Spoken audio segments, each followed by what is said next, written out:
msikilizaji pamoja na mtazamaji, hususan wewe mtoto wa kiume, jamani, nataka nikutoe taka masikio.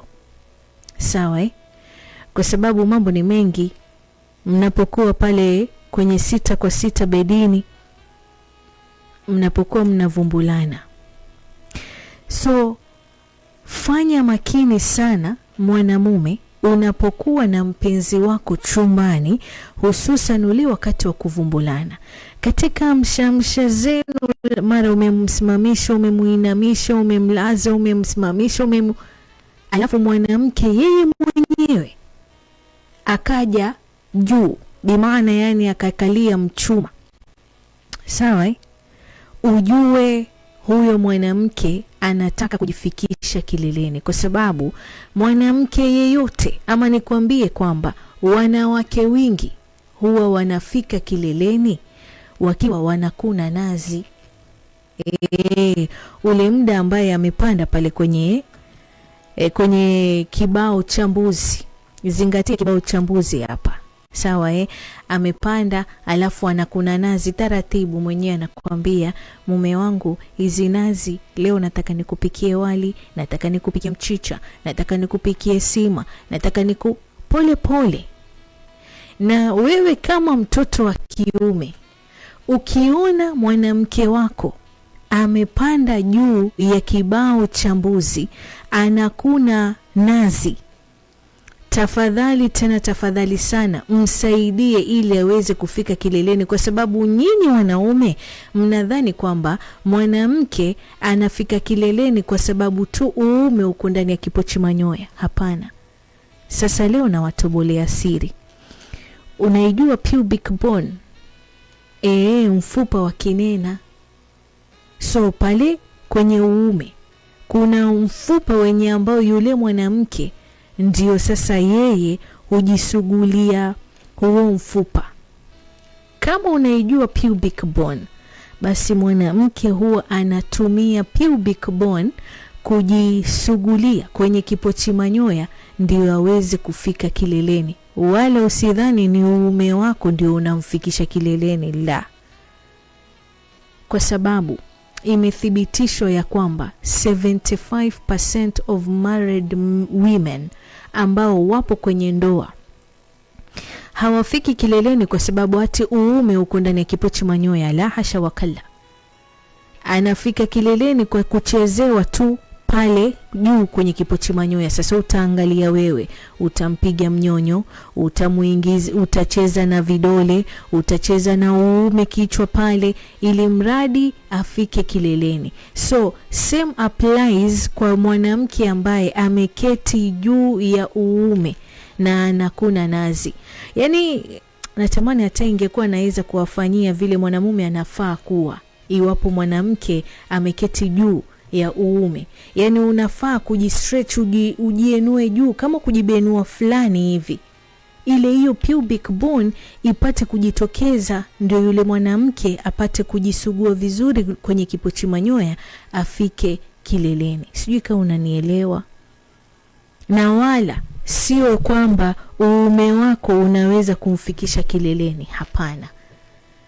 Siri ya wewe mwanamume kuingiza uume wako kwenye kipochi manyoya ni kwamba tu unataka kupata lile joto na wewe ukojoe. Lakini sio kwamba tu unamuingiza mwanamke. Only labda kwenye 15% ya wanawake ndio utaweza kuingiza uume.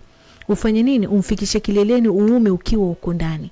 Lakini 75% ya wanawake wote walioolewa wanafika kileleni kwa kuchezewa kipochi manyoya.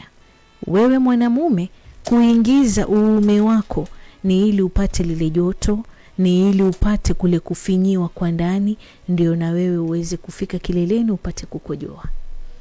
Kwa hivyo wacha pepe. Yani ukimuona mwanamke, ndio maana huwa nakwambia wakati wa kuvumbulana, akili zenu zote, mawazo yenu yote yanahitajika yawe pale kwenye hicho kitu kimoja tu cha kuvumbulana. Kwa sababu wewe utamuona mwanamke anakutoa mkono kwenye chuchu anakupeleka kwenye kipochi manyoya, wewe unautoa ule mkono unauregesha kwenye, hataki uchezee chuchu, anataka uchezee kipochi manyoya. Na ukiona mwanamke umemgeuza, umemkunja, umemroli, alafu yeye mwenyewe akachagua ile style ambayo ameika yeye pasi na wewe mwenyewe kumuweka, tafadhali zingatia hiyo style. Sio yeye amejilaza hivi, wewe unamuinua. Kila akikuonyesha kwamba mimi jamani nataka hapa, wewe unamuinua unampeleka mahali kwingine. Hapana.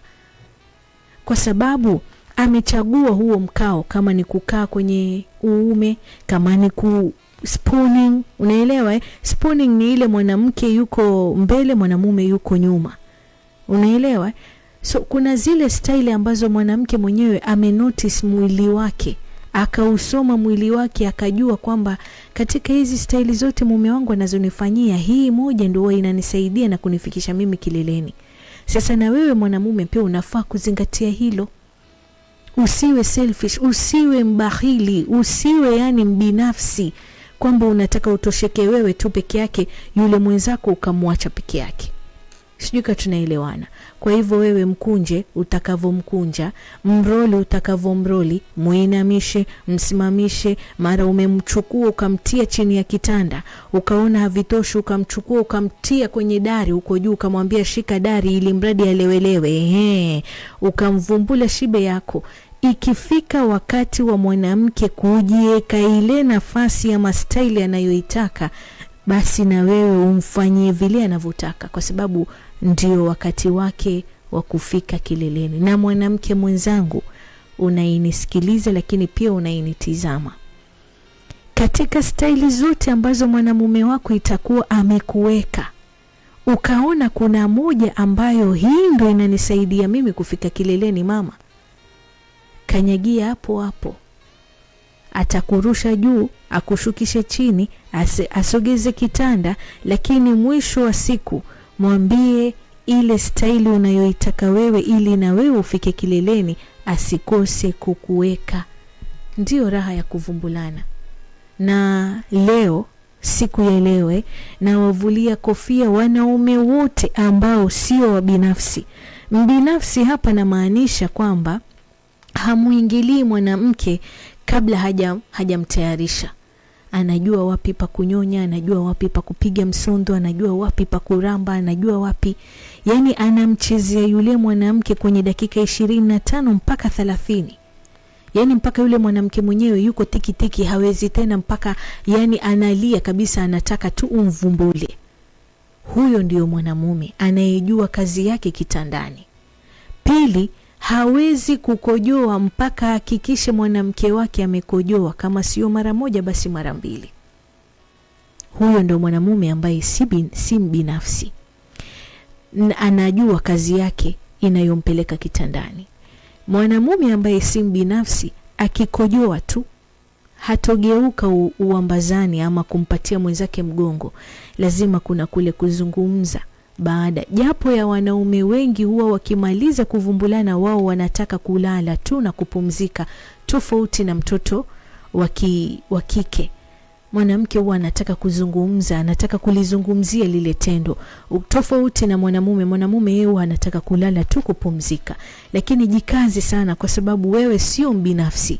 Mzungumze, kuna kukosea njia, kuna kuumizana wakati ule ambao mlikuwa mnavumbulana. Kuna mambo labda mlifanya ambayo wewe hukupenda vile ulivyofanyiwa, na yule mwanamke wako hakupenda vile ulivyomfanyia.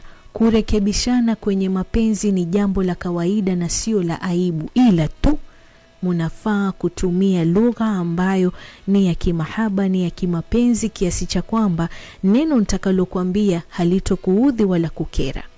Sawa? Mnapomaliza pale kuvumbulana, mwambie japo mpenzi wako asante. Hivi wewe mara ya mwisho kumwambia asante mpenzi wako lini? So mkimaliza kuvumbulana pale, badala ya kugeuka na kukoroma, zungumzeni tu kidogo kumwambia asante. Msifu kwa ule utundu ambao mtoto wa kike ameufanya. Msifu kwa maumbile ambayo Mwenyezi Mungu kachukua muda wake. Ukiangalia tii zote 3 anazo yeye mtoto wa kike. neema zote kubwa kubwa, neema zote ndogo ndogo Mwenyezi Mungu amemjalia. Mwambie asante kwa kurekebisha yale makosa tuliyozungumzia, na sasa hivi mambo yamekuwa tofauti. Umeongeza ujuzi, umeongeza utundu, hakulala kama gogo, mauno ilikuwa yanafanya kazi yake. Manake kuna wanawake wengine nao wanapiga mauno ya uzazi Sheikh. Wao wanafanya masiara. Tanakali za sauti ziko mahali pake. Yani anakuonyesha kwamba kitendo unachonifanyia mimi kama mtoto wa kike nimekipenda mpaka nimekipenda tena. Sasa kuna kosa gani iwapo utamwambia asante? Na wewe mtoto wa kike pia unamwambia asante, umefurahia tendo. Mkimaliza hapo nendeni mkakoge pamoja, basi alafu mkirudi ndio kama kulala mlale, ama mtafute bao la pili ndio mulale. Ni vitu kama fulani kama hivyo. Kwa hivyo zingatia sana mwanamume, mnapokuwa na mwanamke wako, mnapovumbulana 6 kwa 6 bedini, tofauti anazozitaka yeye wakati wa kutafuta zile staili za kuvumbulana. Sawa Okay.